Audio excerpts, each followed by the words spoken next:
C'est pour de vrai ou quoi là? Continue. Qui je suis? Ben moi-même. Je suis moi, c'est déjà pas mal, non? Donc voilà quoi. Alors, qu'est-ce qu'a fait Georgette? Moi, qu'est-ce que je fais? On m'appelle Highlander. Non, voilà, ben, je suis danseuse chorégraphe, j'ai un parcours assez atypique et puis je pourrais dire peut-être exceptionnel.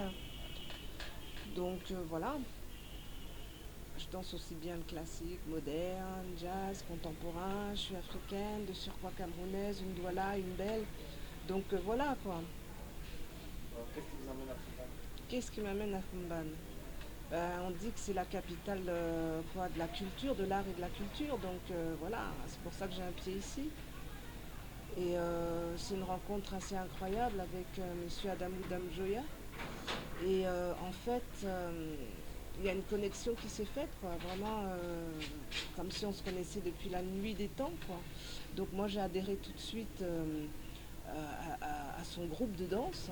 Et j'ai été vraiment, comme on dit, je suis tombée en amour, comme diraient les Canadiens, par rapport à cette danse Bamoun. Et j'ai dit, waouh, j'ai envie de travailler avec vous, quoi, parce que ça m'intéresse. Et j'ai trouvé que par rapport à cette danse, il y avait une chose assez subtile, assez comme de la dentelle, quoi. C'est très méticuleux, c'est petit, mais tout ce qui est petit est grand en même temps, quoi. Et c'est ça qui m'a beaucoup touchée et qui m'a interpellée. Et j'ai vu ça tout de suite comme de la danse classique, en fait, parce que dans certains mouvements classiques, j'ai trouvé qu'il y avait certains gestes de cette danse qui étaient un peu similaires, quoi. Donc je me suis dit, voilà, quoi, en fait, compte, la danse, elle est universelle. Parce qu'il y a des choses comme on dit, une écriture ou un alphabet, comme je pourrais dire dans la danse, que tu peux aussi retrouver dans cette écriture chorégraphique, je pourrais dire, quoi, dans cette gestuelle. Et voilà, et donc je me suis dit, oui, j'ai envie de retourner aussi à mes racines, parce que je sais qu'ici, au Cameroun, il y a à peu près 200 et quelques ethnies, donc chaque ethnie a aussi sa danse et sa particularité. Donc je me suis dit, c'est une richesse, et j'ai envie d'aller fouiller là. Et donc cette danse donc Bamoul m'a, comme je dis, m'a interpellée. Et je pense que je reviens 10 ans après, quoi. Et il y a quand même, moi j'ai évolué, j'ai grandi parce que c'est vrai que ça a été aussi un choc pour moi de pouvoir voir, de pouvoir retourner à mes racines, quoi. Et je pense qu'on a toute une vie pour pouvoir explorer toutes ces danses. Donc moi, pour l'instant, je m'en attaque à une et je trouve que c'est déjà pas mal parce que c'est énorme, c'est énorme. Donc comme je disais là il y a 2 minutes, donc je suis revenue après 10 ans et ça a été la même chose. Ça a été la même chose. Je me suis dit, j'ai grandi, mais ça m'a permis encore de rentrer encore dans cette danse, encore d'une manière complètement différente. Avez-vous le sentiment d'avoir atteint votre objectif? On n'atteint jamais son objectif. Je veux dire, dans ce sens-là, quand je dis ça, atteindre jamais son objectif, ça veut dire que oui, quelque part, je l'ai atteint. Mais il n'y a pas de finalité parce que j'apprends tous les jours, quoi. Donc, de ce côté-là, oui, mais par rapport à la danse ou à ma danse, non, j'ai encore beaucoup de choses à explorer, quoi. Donc, je peux dire oui et non.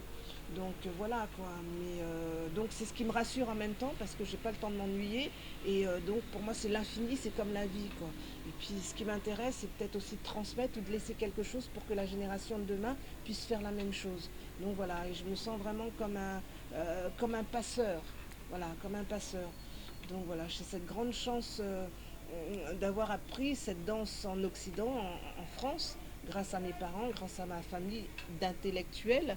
Donc voilà, j'ai toujours rejeté ça, mais en même temps, avec le temps et en grandissant, voilà, je sais d'où je viens, quoi. Donc, parce que j'aborde aussi ma danse ou la danse de cette manière-là, quoi, d'une manière assez méticuleuse. Et j'ai un parcours atypique dans le sens, quand je disais tout à l'heure, que en fait, je suis pluridisciplinaire. Donc ma chose à moi, c'est que j'étais très nulle à l'école. Donc je me suis réfugiée dans ce moyen d'expression. Mais en même temps, avec le temps et le recul, je m'aperçois que je manie parfaitement bien en fait la danse et ma danse. Quand je dis ma danse, parce que j'ai fini par créer ma propre danse. que j'appelle contemporain ethnique, parce que comme je disais, je danse le classique, le moderne, le jazz, le contemporain, je suis africaine, et donc j'ai mis ça en une seule danse. Et c'est ça qui est incroyable, parce que ça donne une chose assez incroyable. Voilà.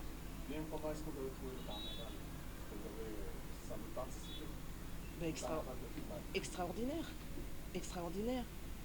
Extraordinaire, c'est un partage incroyable, c'est un échange incroyable, de voir toutes ces communes être réunies pour une chose qui est la fête.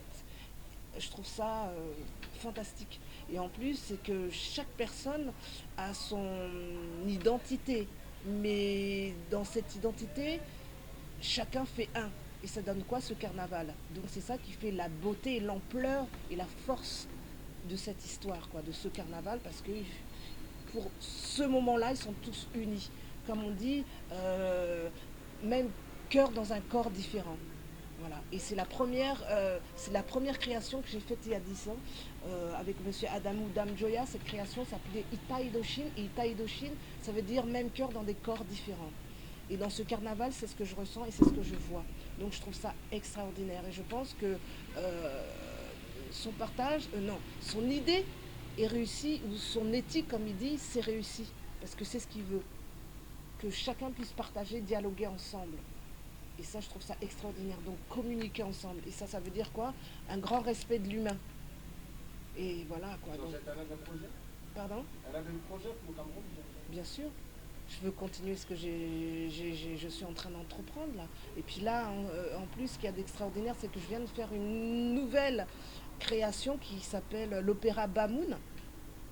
Et j'y ai intégré en fait pardon, excusez-moi, Bach, parce que je suis une fan de Jean-Sébastien Bach. Et je me suis dit que en fait, le fait de mettre ces deux choses ensemble, qui sont aussi fortes l'une que l'autre, ça donne une chose extraordinaire. C'est un pari fou, mais je pense que ça en vaut le coup, quoi. Je pense vraiment que ça en vaut le coup. Donc bien sûr, et moi, mon vœu et mon rêve le plus cher, c'est de pouvoir faire ce pont entre l'Occident et l'Afrique, quoi. Comme mon papa me disait, que je garde profondément ancré dans mon cœur, c'est qu'il m'a dit une chose. Il me dit, prends ce qu'il y a de bon à prendre à l'Occident, mais n'oublie jamais d'où tu viens. Donc, voilà. Georgette, elle est mariée?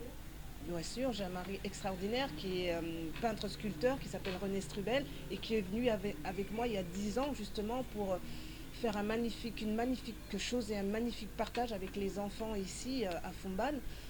Il est venu avec un matériel de peinture et il a fait une immense fresque qui est sublime et magnifique avec ses enfants. Donc il a fait des ateliers de peinture et ça a été extraordinaire. Et en plus, oui, ce qui est aussi d'extraordinaire, c'est que c'est lui qui fait ma scénographie. Non seulement c'est un peintre extraordinaire, un poète, un écrivain.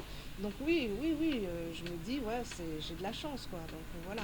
Donc on est complémentaires, en fait. Voilà, c'est lui qui fait toutes mes scénographies et qui continuera à les faire. Donc oui, je suis mariée et je suis fière de l'être. Merci.